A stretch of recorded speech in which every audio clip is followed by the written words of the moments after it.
What type of language learner are you? Are you someone who likes to travel, who just loves learning languages for the sake of learning languages, or maybe you want to relocate to a Spanish-speaking country?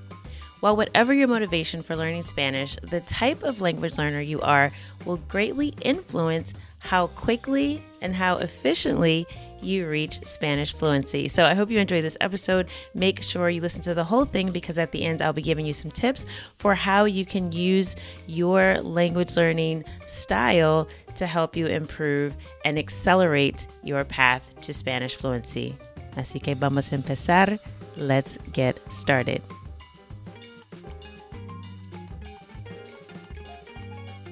Bienvenidos! Welcome to the Learn Spanish con Salsa podcast, the show for Spanish learners that love music, travel, and culture. Close your grammar textbooks, shut down the language apps, and open your ears to how Spanish is spoken in the real world. Let us show you how to go from beginner to bilingual. Here is your host, certified language coach, Tamara Marie. Bienvenidos al episodio 134. Welcome to episode 134 of the Learn Spanish con Salsa podcast. In this episode, I will be breaking down how you can really figure out what is your language learning type. Now, I know there's a lot of quizzes out there online that help you figure out, are you level A1 or A2, grammar quizzes, quizzes to help you learn Spanish verbs. I mean, there's a lot out there online. But something that's often overlooked, which I think is actually critically important for you understanding yourself as a language learner, is really delving into what your language learning style or type is. And if you've never heard that before, no worries. Like I said, I will be breaking that down in this episode. And I will be giving you some advice on how you can use that knowledge of what your type is to your advantage to really help you get fluent in Spanish that much faster. So first, I'm going to give you a quick overview of the types, and then I'm going to go a little bit more in depth into each one and give you some advice for what to do if this is your style. Now, as I'm going through these, you might recognize yourself in one or more of these, but really try to think about the one that resonates with you the most as I go through. So you might, hear it and go, okay, you know what? I think maybe I do a little bit of this, and maybe I'm a little bit of a perfectionist, but not all the time. That's completely fine. You're human. So it's funny, usually when we come out with these types of categories, we all try to look for where we belong in that box, right? But none of us are going to 100% fit in one category all the time. But what's important to think about is where you are most of the time. So, when you approach learning Spanish or any other language, where do you tend to default to, or what's your first approach? So that's what I want you to keep in mind as I go through these, all right? So the 4 language learning types are the dabbler, the nomad, the perfectionist, and the loner. And now none of these types are inherently good or inherently bad, but I do want to go through sort of what might be driving you if this is your type, and what are some of the benefits and even downfalls of fitting into one of these categories, and again, how you can use that to your advantage, your natural sort of learning style to help you move forward that much faster. So let's talk about the dabbler first. The dabbler is that language learner that does a little bit of everything. And the dabbler, is not generally very focused on just one thing. So you won't find the dabbler only taking one Spanish course at a college, for example. They probably have varied interest, and not just when it comes to language, but in other areas of their life as well. So this is the person that every time you talk to them, they're doing something different. They're into a new project. They're probably a very creative person. And the downfall of that is they're easily distracted. So because the dabblers tend to be creative types, they tend to sort of go with their passions and with their interest.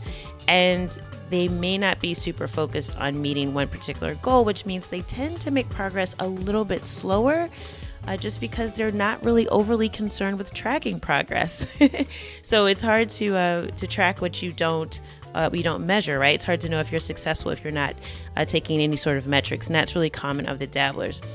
And how to know if you're a dabbler? Well, you probably have tons of apps on your phone that are all related to Spanish. And like I said, you probably have also looked into learning other languages as well if you have other interests. You probably also do not have a goal, right? You would be the person if I say, what's your current goal for Spanish? Where are you at right now? Are you a beginner? Are you intermediate? A dabbler would probably go, well, I don't know. I think, I'm definitely not a beginner. I don't know. I think I'm still a beginner because I don't know. I did Duolingo for a little bit, and then I started to do this app, and I went to this place one time and I was able to have a conversation with this guy in Spanish, but then I didn't understand what he was saying, right? This is kind of how a dabbler might answer. Not very clear, not very to the point, very exploratory, which is absolutely fine. Like I said, the dabbler's superpower is sort of that creativity and curiosity, because they're always interested in what's new, what's the most effective thing, what's the newest thing out there. So again, it's not all bad to not be focused. The superpower that the dabbler brings to the table is that flexibility of being able to learn in different ways and explore different ways of learning the language. So the dabbler, again, has probably tried different modalities, probably has tried courses, online things, in-person events, books, maybe a little bit of everything, because that's the nature of the dabbler, okay? But you can use this to your advantage if this is you. You want to really try to focus in on the things that you're passionate about and really follow your interests. Okay, the dabbler really believes at their core that things have to be fun and interesting, that creative expression is important. And so really tapping into those things can really help you make more progress if you commit to one strategy or approach that follows or is in line with some of your interests.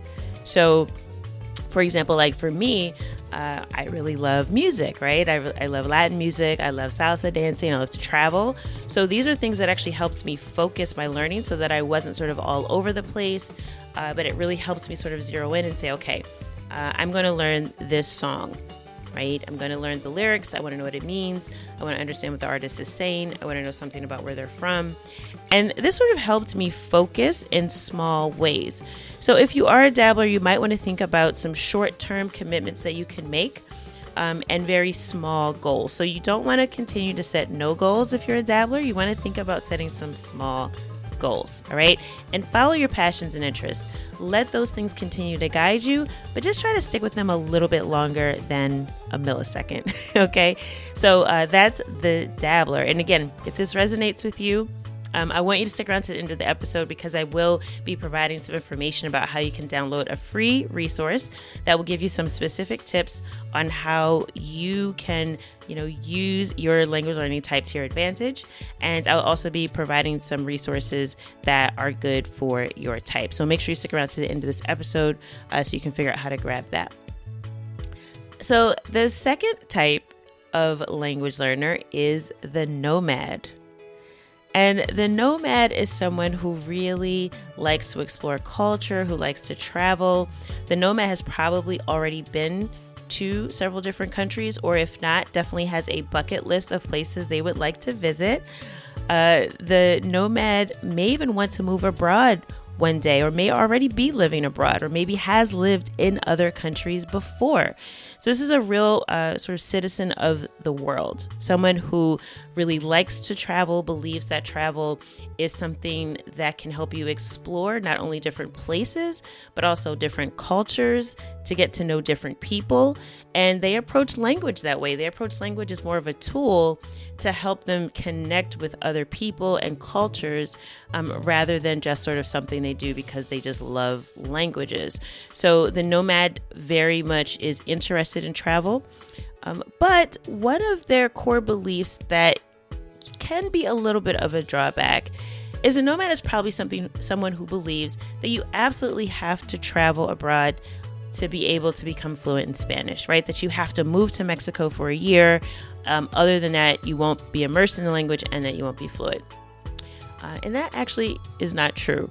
And, there's many examples of people who have moved abroad and never learned the language, just as there are examples of people who have never lived abroad and who have become proficient in several languages. It's all about sort of how you immerse yourself in your environment. So if you are a nomad and you have this very strong belief that travel is central to your language learning, I'd like you to challenge that and think about ways that you can create immersion environments for yourself at home, okay?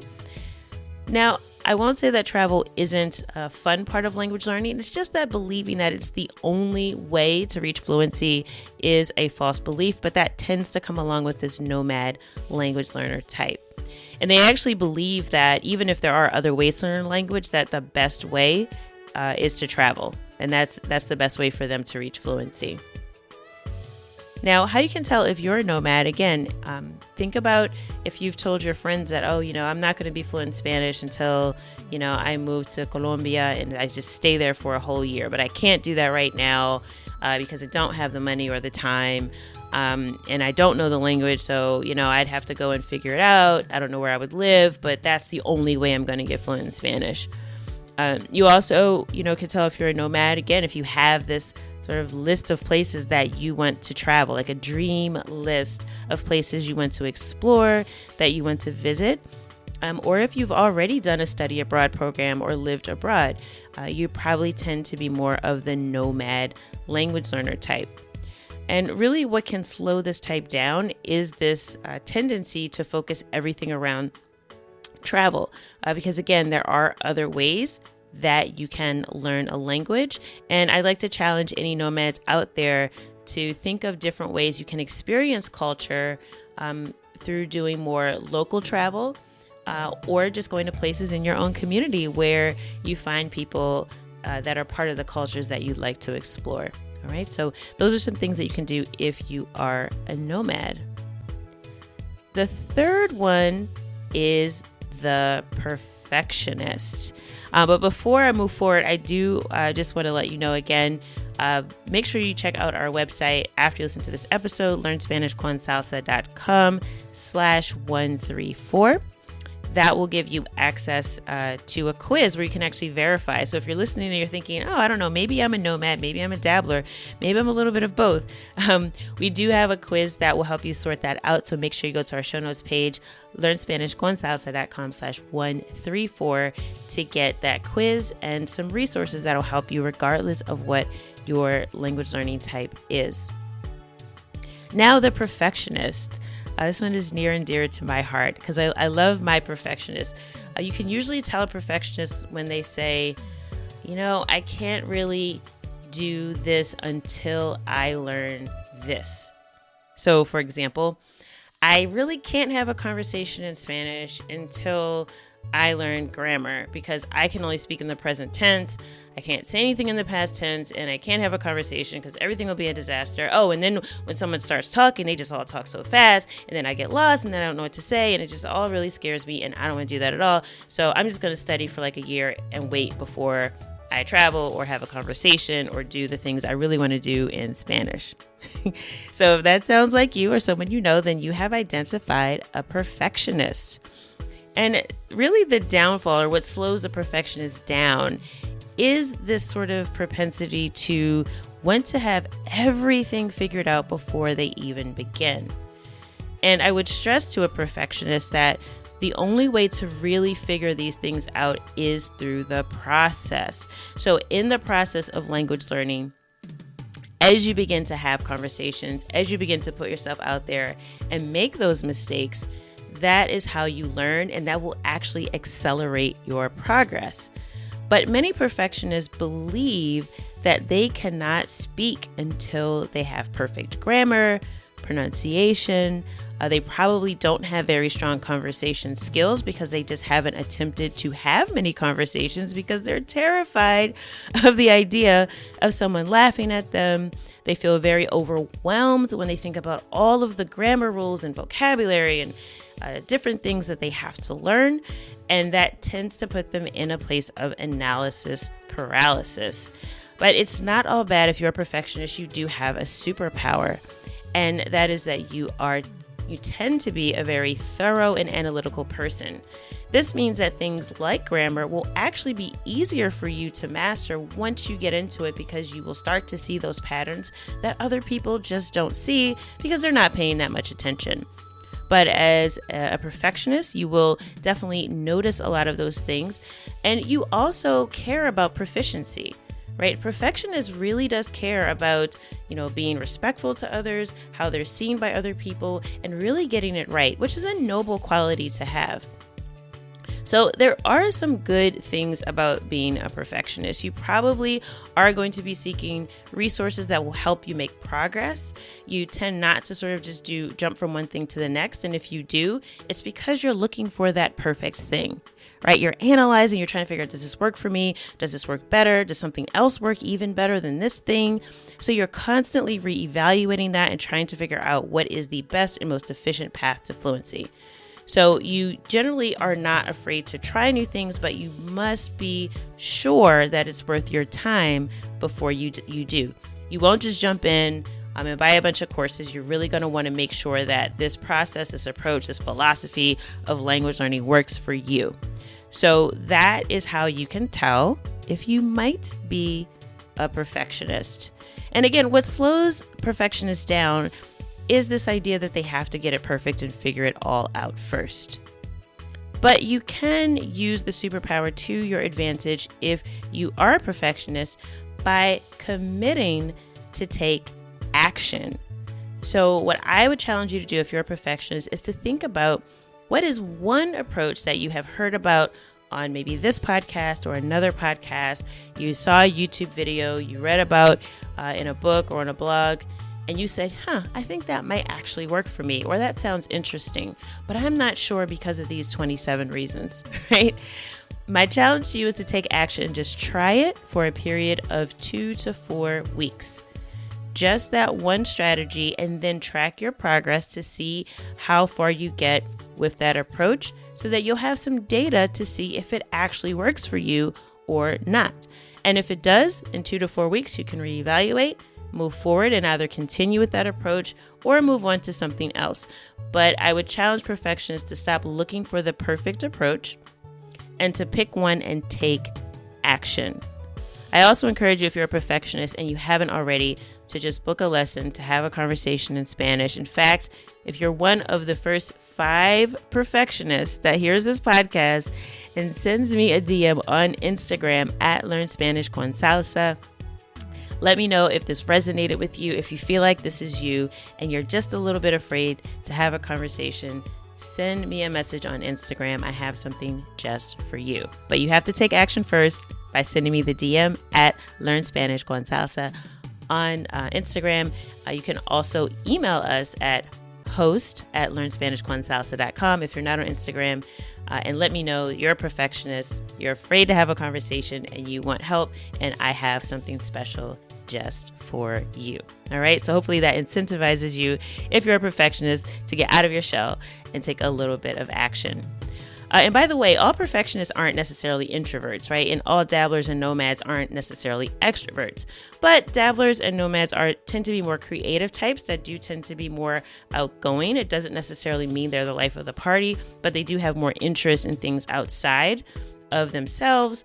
And the perfectionists tend to have more interest in things that motivate them. So again, not a hard rule, introvert/extrovert, but there are some tendencies there that are similar to being an introvert or an extrovert.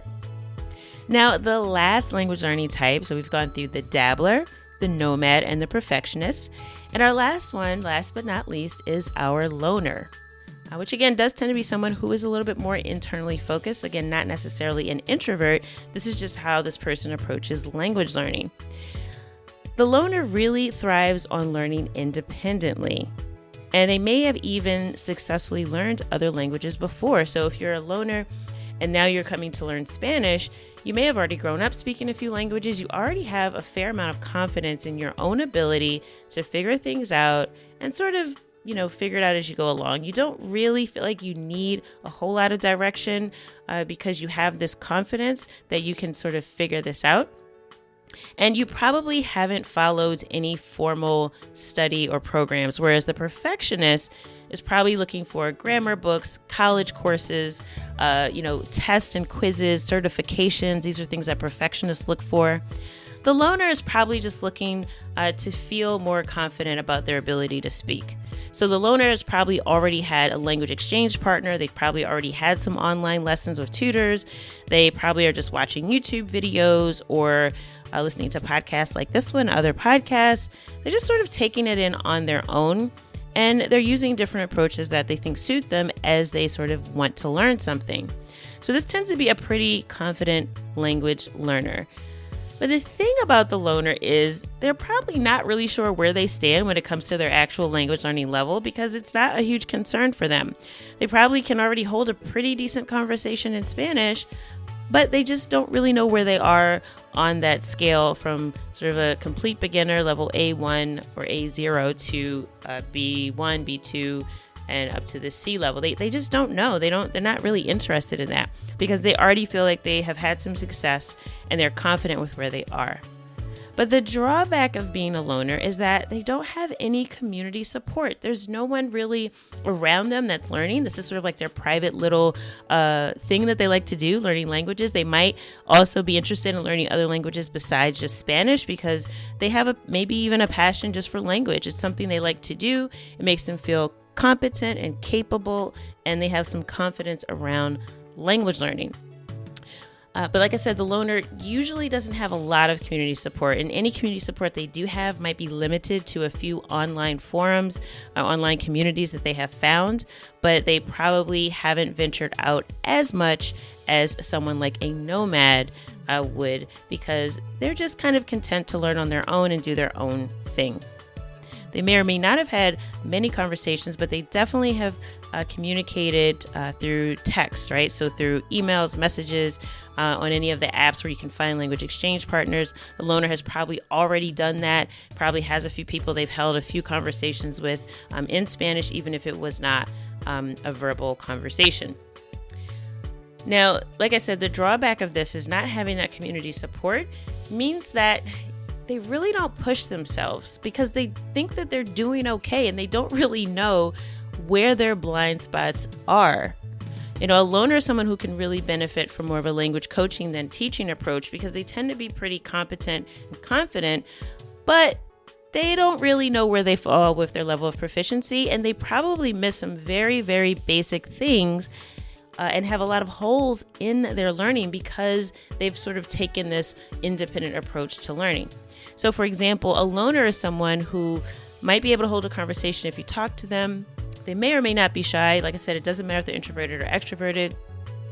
But they may miss some very basic grammar points that you might be surprised by because you're talking to them. They sound pretty confident. They sound proficient, but they make a few mistakes or several mistakes that you would think someone who speaks as well as they do or knows as much as they do about the language would not make. And this is because they've kind of done this do-it-yourself approach. So, for example, something like el agua, the water. This is one of those weird exceptions that usually you learn pretty early on, that it's not la agua, even though agua is feminine. So it would be el agua fría and not la agua fría, and also not el agua frío. Okay, it's one of those weird exceptions, but it's one that you tend to learn pretty early on in any Spanish course. But because the loner has been doing their own thing, they might miss like very basic critical things like that. So that's the downfall of being a loner. You don't really know your blind spots. You're not really sure where you are with proficiency, and you're not really pushing yourself because you're just doing it on your own. And you probably could benefit from coaching and community support to really help you move forward that much faster if you want to feel like you're moving closer to fluency and actually reaching your goal. So those are our 4 language learning types: the dabbler, the nomad, the perfectionist, and the loner. I am so curious to hear which category you fall in. And if you want to figure out your type and you're not quite sure from the descriptions, or you feel like there's a little bit of you in each one of those, make sure you go to our website at learnspanishconsalsa.com/134 and find our quiz so that you can figure out what is your language learning type. And feel free to reach out. Let me know. Send us a message on Instagram, or you can email us at host@learnspanishconsalsa.com, on Instagram at learnspanishconsalsa. Super curious to hear what is your type. And like I said, we also, if you take the quiz as a way to say gracias and thank you for participating in the quiz, we will be giving you a free resource guide for what to do based on your type. Because our goal here, again, Spanish Con Salsa, our entire team is focused on helping you make progress faster. And the first step to that can be simply just knowing where you are and what your language learning type is. Because this will affect your approach to learning Spanish, how successful you are in the long run, and our goal is to help you get there faster. Okay, so I hope you check out our website and take the quiz, learnspanishconsalsa.com/134. And as always, I hope something that you heard in this episode will help you get one step closer from Spanish beginner to bilingual. Hasta la próxima.